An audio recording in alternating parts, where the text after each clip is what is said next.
Let me just start out by talking about our country, America.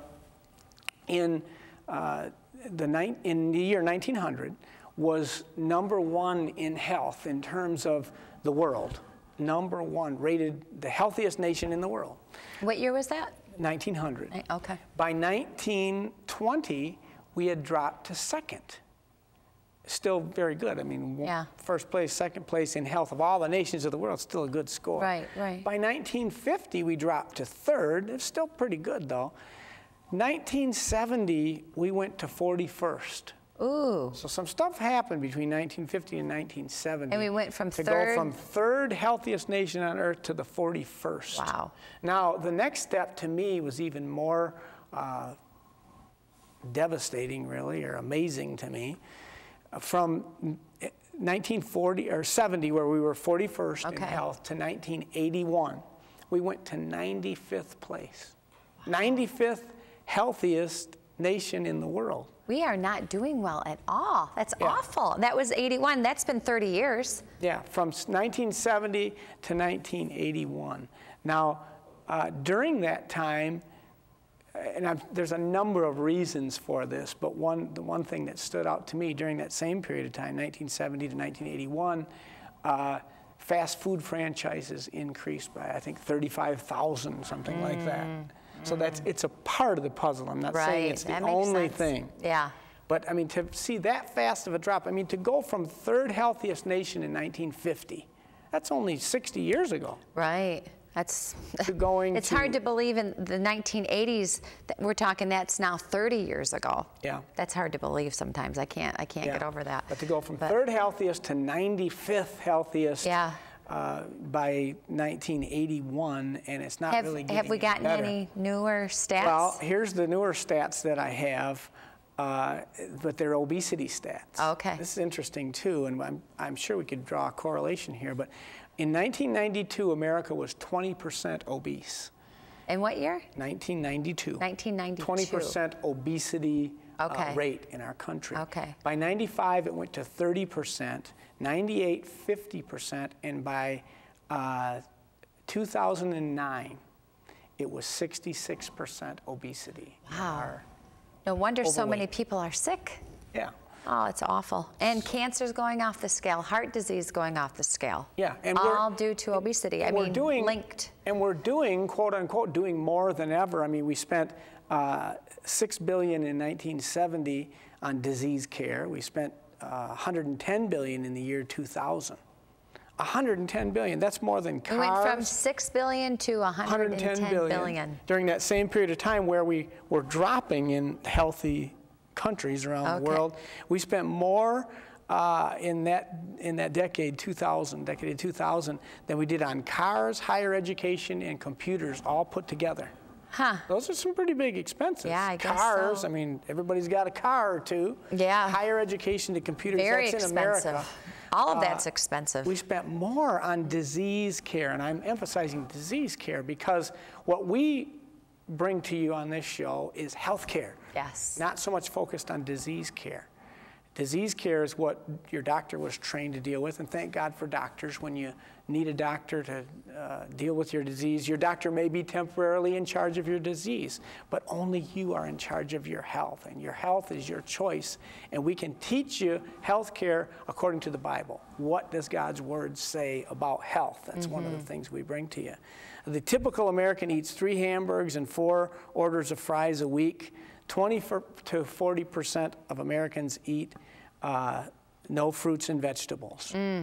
Well, actually 40% eat no fruits, 20 to 25% eat no vegetables, and 25% of Americans, the vegetables Americans consume are French fries. That doesn't even count. No, that doesn't count.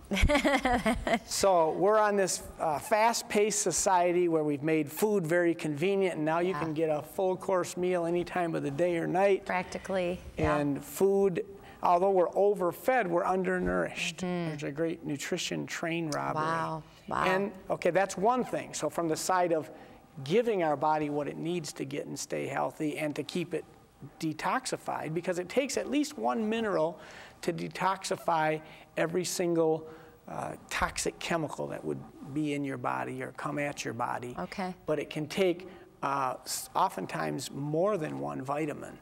So you need vitamins and minerals, and U.S. Senate Document 264 teaches us that over 90% of Americans are mineral deficient because of depleted soils. Because if the minerals aren't in the soils, they don't get into the plants, and then they don't get into us to keep healthy people. Well, that's why you always say it's a very cheap insurance policy or an inexpensive insurance policy to take a good multivitamin mineral every day, which we do, and we believe in those. I mean, I can tell difference when we've run out of our vitamins before, but we have a great one called Vital, and it's actually available through our website at drdonmd.com. If you're wondering about a good one, drdonmd.com, and you can just click on the link and it'll take you over to some wonderful nutritionals that we use every day. I think we're way beyond the point of wondering if you need to take a good supplement. I mean, you can live without taking a supplement. I'm not saying you can't live without taking it, but you'll never achieve optimal health. If you want optimal health, you need to supplement. You need to supplement because, frankly, you're not eating, if you're like the average person, 2 to 3 fruits, 4 to 6 vegetables, 5 to 11 whole grain servings, 365 days a year from non-depleted soils, without the use of chemical pesticides and fertilizers, and being picked before they're ripe, and then gases put on them to keep them from ripening until they get to you, and then irradiated to supposedly make them healthier. Yet all those steps deplete the foods of nutrition, of nutrients.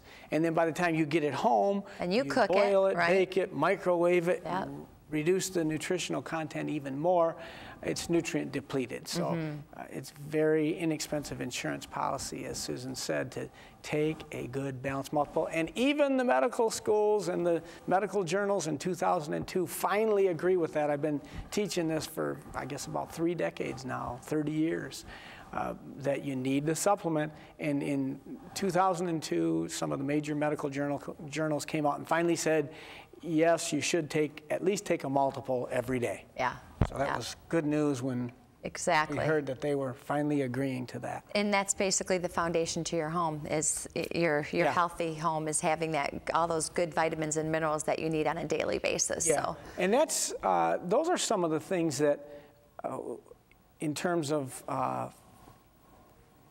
what you're eating and what you're not eating to affect your body, but think about other chemicals that are out there. Over 350 different pesticides are used on the foods we eat. There's 5,000 chemical ingredients in cosmetics. Did you ever think of that?